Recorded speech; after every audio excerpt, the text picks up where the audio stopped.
ভাই কত নাম্বার? তোমাকে সবার বউগুলোরে আমার বাসায় দিয়ে দেবো, সবার সাথে সংসার করবো। সঙ্গীত শিল্পী মইনুল আহসান নোবেল বিতর্ক যেন তার নিত্যসঙ্গী। একাধিক বিয়ে, সামাজিক যোগাযোগ মাধ্যমে ভাইরাল নানা ঘটনা এবং আইনি জটিলতায় প্রায় খবরের শিরোনাম হয়েছেন তিনি। এবার শোনা যাচ্ছে পঞ্চম বিয়ের প্রস্তুতির মাঝেই নতুন এক মামলায় আবারও আলোচনায় এই গায়ক। ভাই বুঝি না কি বলছেন? পুলিশের কাতারে বড়।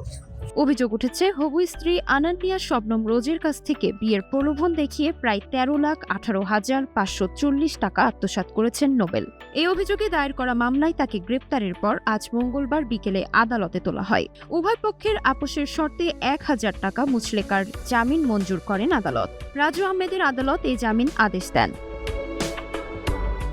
এর আগে গত 2 ফেব্রুয়ারি একই আদালত নোবেল সহ 5 জনের বিরুদ্ধে গ্রেপ্তারি পরোয়ানা জারি করেন। পরবর্তীতে 23 ফেব্রুয়ারি নারায়ণগঞ্জের সিদ্ধিরগঞ্জ থানার বটতলা এলাকা থেকে তাকে গ্রেপ্তার করে পুলিশ। মামলাটি দায়ের করা হয় গত বছরের 13 আগস্ট। মামলায় আরও উল্লেখ করা হয় 2023 সালের 25 আগস্ট থেকে 2025 সালের জুন পর্যন্ত বিভিন্ন সময় বিয়ের আশ্বাস দিয়ে অর্থ নেওয়া হয়েছে। অন্য আসামিরা প্রতারণায় সহযোগিতা করেছেন বলেও অভিযোগে বলা হয়। এ মামলায় নোবেল ছাড়াও আসামি হিসেবে রয়েছেন তার মা নাজমা হোসেন, স্ত্রী ইশরাত জাহান প্রিয়া, সহকারী মুনেম শাহ সৌমিক ও পরিচিত মাসুদ রানা। তাদের মধ্যে বিয়ের প্রলোভনের বিষয়টা আসছে যেহেতু বাদীর সাথে কথা হয়েছে। আমাদের দেশের আইন অনুযায়ী কিন্তু রেজিস্ট্রেশন ছাড়া কিন্তু বিয়েটা হয় না। ইসলামিক এটা শরিয়া অনুযায়ী বিয়ে হয়, কিন্তু অ্যাকচুয়ালি বিয়ে হতে হলে কিন্তু রেজিস্ট্রেশন হতে হবে। বিয়ে তখন মেয়ে তখন অপ্রাপ্তবয়স্ক ছিল, নাবালিকা ছিল, 17 বছর বয়স ছিল, যার জন্য তখন রেজিস্ট্রেশন করতে পারে নাই।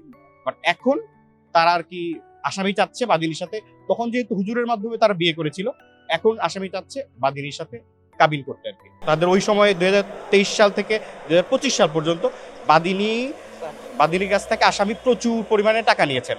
প্রায় আমাদের অ্যালিগেশন ছিল 20 লক্ষ টাকার, কিন্তু এখানে তদন্ত প্রতিবেদনে, পিবিআই এর তদন্ত প্রতিবেদনে উঠে আসছে 13 লক্ষ টাকা। সো 13 লক্ষ টাকা নিয়েছেন কেন?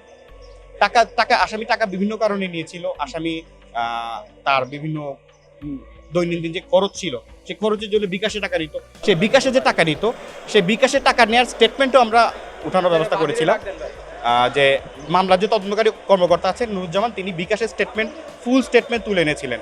সেখানে কবে কবে আসামি বিকাশের মাধ্যমে বাদীর থেকে টাকা নিয়েছিল সবগুলো প্রমাণ আছে।